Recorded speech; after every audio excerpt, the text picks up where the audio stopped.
Estaba luchando con mi hijo, por la vida de mi hijo.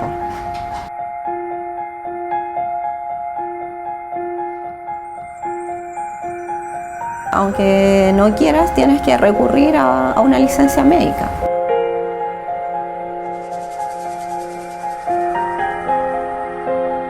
O sea, que te cobren un impuesto por traer una médula para salvar la vida de tu hijo, no resiste análisis, no sé.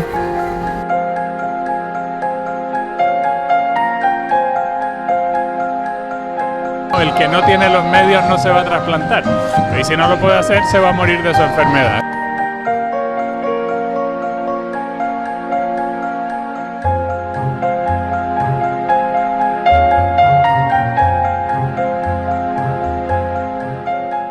Soledad tiene 2 hijos y un matrimonio que no tenía mayores complicaciones. Ella trabajaba en una importante empresa de retail y empezaba a tener nuevos proyectos y desafíos en su vida laboral. Todo iba bien hasta que después de unas vacaciones recibe la noticia más difícil de su vida. A su hijo menor Juan Pablo le diagnostican leucemia. Nosotros estábamos de vacaciones, regresamos un día domingo. Estaba muy decaído, lo notaba amarillo, no había comido. Yo pensé que le había afectado el hecho de una depresión post vacaciones. Fuimos en la mañana a hacer un examen de sangre y a las 3 de la tarde me llamó el médico, hablamos con su pediatra, vio el examen y nos pasaron inmediatamente a la UCI. Pasamos la noche ahí. El día sábado habían algunos resultados de los exámenes, pero no había diagnóstico. Y el día lunes a las 2 de la tarde sí teníamos el diagnóstico de leucemia. Es una enfermedad que compromete las células de la sangre, principalmente, o la más común, ataca a los glóbulos blancos de la sangre y consiste en una proliferación sin control. La leucemia enferma aproximadamente 500 niños al año y es el principal cáncer que afecta a los menores de 15 años con cerca del 40% de los cánceres infantiles. Aún así, esta enfermedad le puede dar a cualquiera y se puede manifestar en cualquier minuto de su vida, sin una causa aparente. Le puede pasar a cualquier persona, ¿ya? No hay una causa conocida, no hay un evento que a ti te haga determinar en este momento empezó la leucemia. Y en el caso de los niños sobre todo no hay ningún evento ni hereditario ni ambiental que gatille esta leucemia, sino que hay un error genético de causa desconocida. El tratamiento de Juan Pablo iba avanzando, pero Soledad empezó a luchar la batalla más difícil de este proceso, luchar por no perder su trabajo. Yo no pensé que me iban a rechazar las licencias, pero a la segunda licencia que recibió el ISAPRE ya estaba rechazada. Es lamentable que los jefes no puedan darte el permiso necesario como para acompañarlo a una quimioterapia. Juan Pablo es carga de Soledad en su ISAPRE. Si ella es despedida por las licencias reiteradas, Juan Pablo perderá lo que más necesita, su previsión de salud. Soledad durante todo su matrimonio ha tenido que trabajar, porque como cualquier otra familia de clase media, el dinero de la casa no alcanza si solo trabaja su marido. También te quedas ahí con que dejaste de lado tu trabajo, tienes que cumplir una asistencia ya, pero a la vez obviamente tienes que estar con tu hijo. O sea, en una situación así es imposible que lo puedas dejar solo. El artículo 199 del Código del Trabajo dice que el niño que presenta una enfermedad grave o accidente puede ser cuidado por su madre hasta que éste cumpla 1 año. Después del año de vida, la ley señala que cuando se trate de un menor de 18 años, la madre tendrá derecho a un permiso remunerado por un número de horas equivalentes a 10 jornadas laborales. Pero Juan Pablo tiene 3 años. La única salida que tuvo Soledad fue recurrir a licencias por depresión, con el fin de poder tener el tiempo necesario para cuidar a su hijo. El cáncer infantil es una enfermedad devastadora que requiere largos periodos de hospitalización, la necesidad de cuidados especiales y una dedicación absoluta por parte de un adulto de cuidar al niño. Y eso hace que sea muy necesario que haya algún tipo de solución para darle a esta familia la posibilidad de seguir cuidando a sus hijos sin perder su trabajo y sin perder todo el respaldo económico que necesitan para enfrentar esta enfermedad. Soledad se dio cuenta que no estaba sola en esta batalla y que habían cientos de padres de niños con leucemia que se hacían una pregunta. ¿Por qué la batalla que tienen que dar no es únicamente la enfermedad de sus hijos? En base a esto decidieron salir a la calle a marchar. Yo asistí a una marcha el 27 de septiembre y yo di a conocer en forma pública mi caso y le dije a la presidenta, señora presidenta, usted es madre, es abuela, es doctora. ¿Usted me daría licencia médica pagada para cuidar tranquilamente a mi hijo?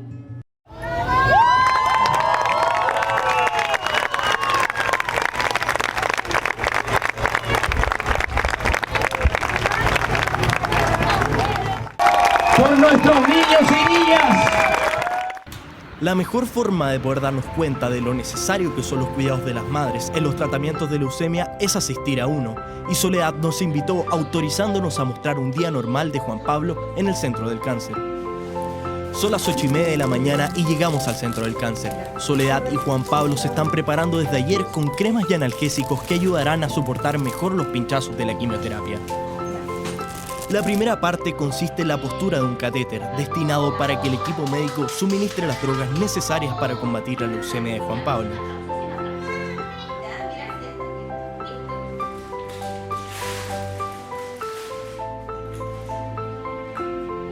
Llegamos al pabellón donde Juan Pablo será sometido a una punción lumbar para verificar que no hayan células cancerosas en su organismo.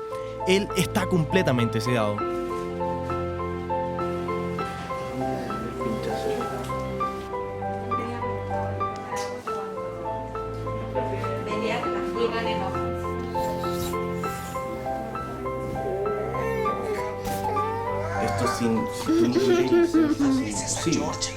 no podría, él tiene que estar con su papá o su mamá, verificando las cosas que se hagan correctamente y tienes que estar muy atento.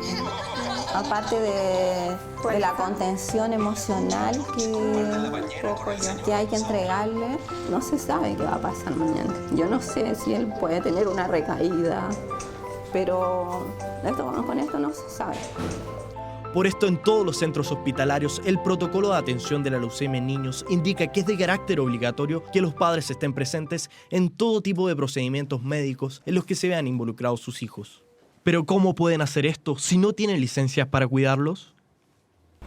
Dejaste de lado tu trabajo, tienes que cumplir una asistencia ya, pero a la vez obviamente tienes que estar con tu hijo. O sea, en una situación así es imposible que lo puedas dejar solo. ¿Cuántas horas del día pasas con tu hijo? Era día y noche estar con él. Yo me quedaba dormida a veces de rodillas porque tú pides a Dios que por favor pase pronto esto. Yo me quedaba dormida en la camilla, hincada, y de pronto una enfermera te despertaba para que pudieras descansar un poco. Son casi las 3 de la tarde y llegamos a la casa de Soledad. Juan Pablo está dormido y muy cansado. Soledad cree que dormirá hasta el otro día, pero ella tiene que estar muy atenta por si su hijo se llega a sentir mal, ya que después de las quimioterapias es normal que los niños puedan presentar vómitos u otras complicaciones. Pero ese no es el único problema que tienen estas familias. La leucemia más común es la linfoblástica, que en la mayoría de los casos necesita solo quimioterapias periódicas para sanar. Por otra parte, está la leucemia mieloide, que es más complicada que la linfoblástica, ya que muchas veces se necesita de un trasplante de médula ósea para sanarla. Pero ¿cómo se hacen en Chile trasplantes de médula ósea si no existen bancos públicos de este tejido? Al no contar con bancos de médula ósea, no recibimos subvención estatal para contactarnos con los bancos que existen a nivel mundial. La única forma de generar un trasplante de este tipo en nuestro país es que alguien de la familia tenga una formación genética parecida a la nuestra. Esto es cubierto por GES, pero en la mayoría de los casos en los que esto ha funcionado ha sido con la médula ósea de un hermano. Pero si tenemos en cuenta que la tasa de natalidad en nuestro país es de 1,83 hijos por mujer, tenemos solo un 20% de probabilidades de encontrar médula en una familia común. Nelson Venegas y Julie Kim se atienden en la misma clínica de Soledad y vivieron este problema. A su hija Maya le diagnosticaron leucemia mieloide aguda después de haber ido al concierto de su banda favorita y de haber corrido una maratón. Lo que nos dice el doctor, mira, por la partida nos dice que la malla tiene 70% de las células enfermas. Ya había un concepto de con la carrera, o sea, todo, y la misma malla decía, pero mamá, ¿por qué estoy acá? Ellos tuvieron la suerte de tener 4 hijos y de que Mila, su hija menor, le pudiera donar a Maya la médula ósea que necesitaba. Pero se hicieron una pregunta: ¿qué hubiese pasado si la suerte no los hubiese acompañado? La respuesta la conocemos. Ellos tendrían que haber costeado particularmente la médula ósea que Maya necesitaba, y con esto se encontraron otro tema que los indignó: la importación de médula ósea en nuestro país paga impuestos. Hagamos el ejercicio. Los estudios de compatibilidad para obtener la médula y la obtención de esta puede costar entre $60.000 y $80.000, es decir, entre 35 y 50 millones de pesos. Si a eso le sumamos el IVA del 19%, podríamos pagar entre 7 y 10 millones de pesos por el impuesto al valor agregado. Y finalmente, si sumamos el 6% de impuestos aduaneros, costaría entre 2 millones y 3 millones de pesos más. Es decir, la vida de un niño se podría poner en jaque por la falta de entre 44 a 60 millones de pesos. Por esto, en la marcha del 27 de septiembre, casi 300 padres le pidieron al gobierno que no se cobrara más IVA, junto a Nelson y Julie. Todos los medicamentos, inclusive las médulas, la importación de médula, aunque la médula es una donación en algunos casos, se te cobra IVA. Y tienes que pagar IVA o por un medicamento que es para salvar vida, es decir, o por una médula que inclusive ha sido donada. Es absurdo que nos cobren IVA, o sea, no es un asunto comercial el que nosotros pedimos. Y imagínate cuando los niños tienen que hacer trasplante de cordón y pedirlo al extranjero, y que en base a eso, aparte de lo que cuesta reunir, que ya es una suma bastante alta, además ponerle el IVA. Esta pareja hoy gasta gran parte de su tiempo tratando de dar a conocer los distintos problemas que viven las madres. Que no quede en base a ojalá que esté en Santiago, ojalá que tengáis una red de apoyo, ojalá que las empresas te apoyen, ojalá que tengáis un seguro. Entonces, al final, el tema es como empezar a construir ciertas certezas para las familias que viven a esta cuestión. Pero quisimos saber qué está pasando con la gente que no ha tenido la suerte de ellos. Por esto, Julie nos llevó a conocer la Fundación Casa Sagrada Familia. Esta fundación funciona hace 15 años y es un proyecto que nace desde la familia de Mónica Gana, una familia que ha estado siempre ligada a la leucemia. ¿Cómo conociste esta enfermedad? No me acuerdo de no haberla conocido. Se enfermó mi hermana chica, nosotros éramos 5 hermanos, yo soy la mayor y se enfermó la número 3, cuando ella tenía 4 años. Y ahí conocimos como familia la realidad de la enfermedad, lo duro del tratamiento en sí, y también del miedo a la muerte, de la posibilidad de que una niñita de 4 años que parecía sana estuviera con riesgo de vida. Y cuando la Connie se mejoró, que fue a los 2 años, le dio una leucemia a mi papá, que lo mismo, acá en Chile la única posibilidad de tratamiento era con trasplante de médula ósea, y en Chile no se hacía trasplante de médula. La principal tarea de esta casa es entregarle un mejor pasar a las familias que vienen de regiones, atenderse al Hospital Calvo Maquena, y que la mayoría de las veces están a la espera de un trasplante de médula ósea. En nuestro país son 12 los centros hospitalarios públicos que están certificados para tratar la leucemia. 6 de estos están en Santiago y solo uno, el Hospital Calvo Maquena, tiene los recursos concentrados para hacer un trasplante de médula ósea. Las familias que tienen hijos con este problema necesariamente tienen que viajar a la capital para obtener el tratamiento, pero los recursos para garantizar una estadía en la región metropolitana no son entregados por el Estado. Por lo que una fundación como esta aporta un grano de arena a la solución de este problema. En las instalaciones de la casa conocemos a Julia. Ella viene de Teno con su hijo Diego. Es madre soltera y enfermera en el hospital de Curicó. Descubrió la complicada enfermedad de su hijo después de que éste tuvo una caída en bicicleta. Para Julia, la fundación y los recursos son importantes, ya que como muchas madres solteras, ella es el único soporte económico para su hijo Diego. Lo llevamos a urgencia y nos dijeron que era una contusión. ¿Ya? Nada más. Pero el Diego días antes se había golpeado en bicicleta, haciendo su deporte y descenso en bici. Tomaron la biopsia y esa la mandaron a Concepción. Se demoró como 20 días y llegó el resultado. Pero en todo caso yo nunca pensé que podía ser un cáncer. En el caso mío sería imposible haber tenido la oportunidad de haber hecho un tratamiento con mi hijo acá en Santiago, porque no tendría dónde llegar. No tendría dónde llegar y para estar pagando una casa, un arriendo, funcionario público, o sea, es como imposible. No podría. no tendrían los medios para poder hacer eso. Diego tiene 13 años. Él nos quiso contar lo que fue para él este tratamiento y la experiencia de estar por más de un año fuera de su casa. Da miedo al empezar y uno no sabe cómo reaccionar con las quimios. ¿Y tu mamá estando al lado tuyo? ¿Qué te da? Apoyo y más seguridad. A ellos les queda poco en la fundación y pronto volverán a disfrutar de su casa. Mónica conoce perfectamente el mundo de la leucemia y de los padres que luchan por la vida de sus hijos. Por eso su visión sobre los problemas que viven los padres es tajante. El problema es la clase media, te diría yo, que son las familias que pierden todo por esta enfermedad. No pueden pagar IVA por la médula, o sea, es tremendo, no tiene ni una razón de ser. O sea, que te cobren un impuesto por traer una médula para salvar la vida de tu hijo, no resiste análisis, no sé.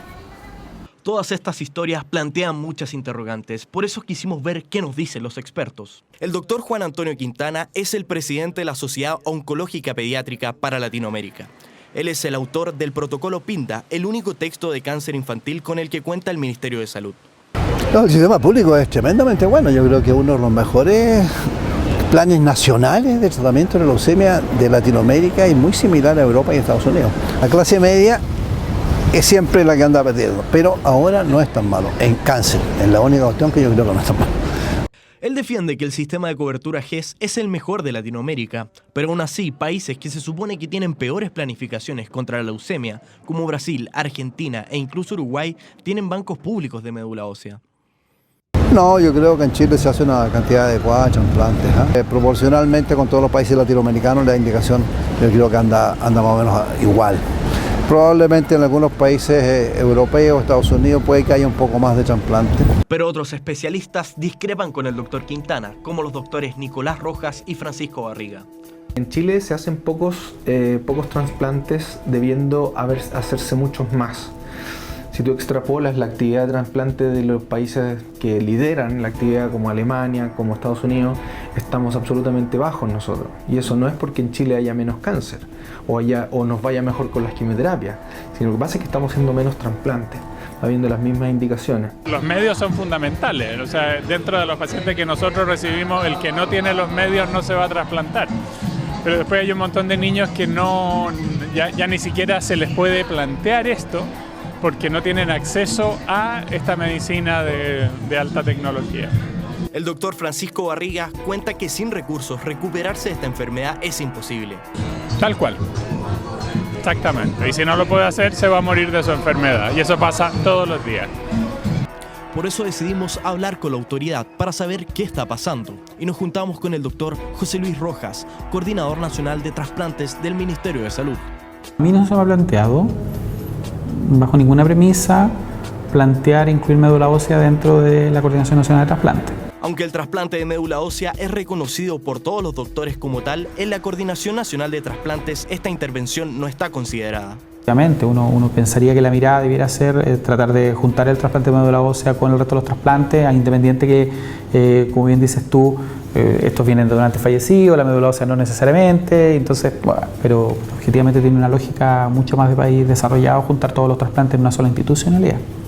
La única explicación que encontramos es que para el Estado la médula ósea no está tipificada en la ley de donaciones de órganos, pero sí lo están tejidos de formación similar como córneas, piel y huesos. Que órganos se define como un conjunto de tejidos. Entonces, si tú ves lo que es la médula ósea, es una mezcla de hueso, de vasos sanguíneos, de sangre, de tejido endotelial, tejido que cubre todas estas estructuras, por lo tanto cumple con la definición de órgano. No es órgano, quedó fuera del ámbito de acción de la Coordinación Nacional de Trasplante. El Código Sanitario en los años 30 consideraba eventual trasplante o donación de lo que quisieras de órganos, tejidos, sangre, médula ósea, células en general. En la modificación del reglamento se hace la separación de órganos del resto de las cosas. Nuestro país sí cuenta con un banco público de este tejido, pero lamentablemente el volumen de los cordones muchas veces es muy bajo, por lo cual sirve solo para trasplantes de niños entre 1 y 2 años. Claro, por eso es que tiene que ser muy bien manipulado el cordón. Cuando tú haces un banco de cordón tienes que tener una precisión matemática, porque son 20 gramos.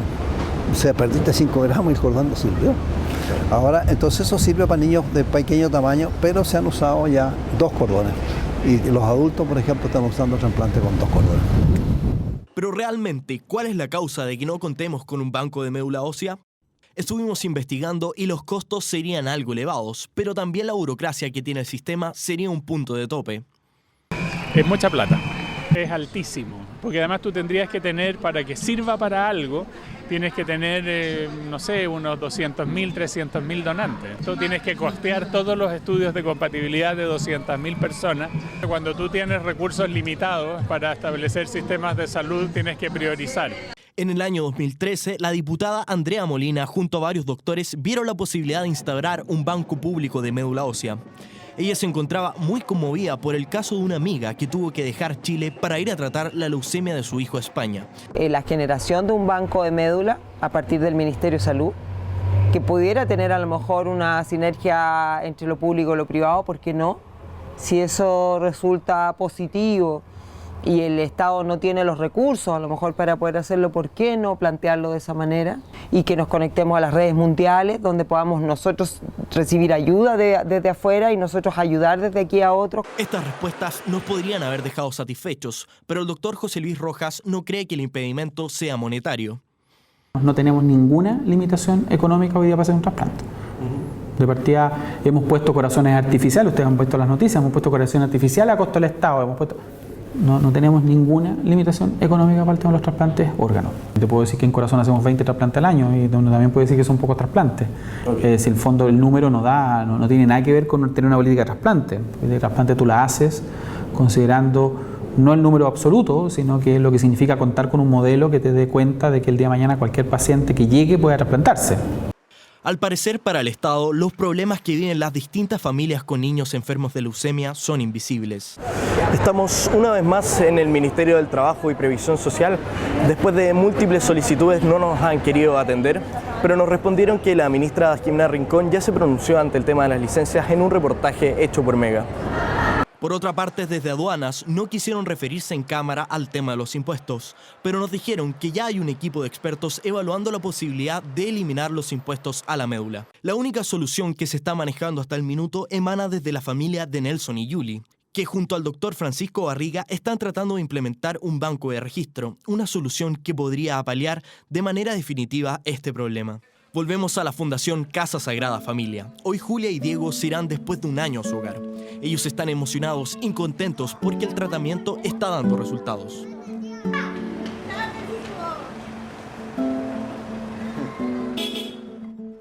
Unos días después, Julia y Diego vuelven a Santiago a hacerse uno de los exámenes de rutina.